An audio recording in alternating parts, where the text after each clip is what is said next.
DJ Kevin, what you do? Chiquillo, what you do? Yeah, man, for that. Come on, tell you Silence music. Yes. Yeah. Nem come na mere for you.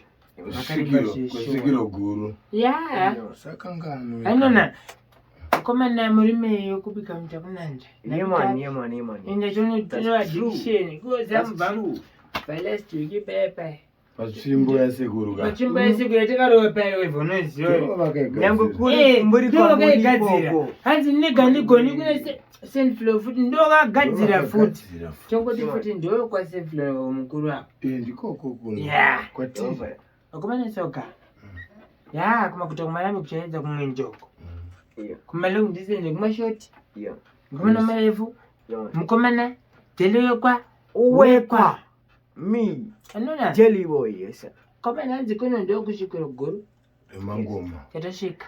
Tiriko. Yeah. Saka trikuchi. Follow our social media platforms. My social media platforms. Yeah.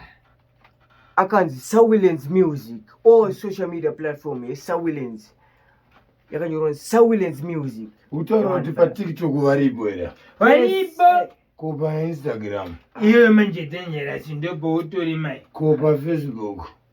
Wese chichinyerara. Tokuno shenza matauro mawesta mawanza. Kupa YouTube. Yeah, but YouTube YouTube. Yetaro nase kuriyo iya. Waribo fruit. Asinonzi chisha mwe. SAWILANCE music. Saka ndiri kungoti. Pama all social media platforms andika. Anditendiso.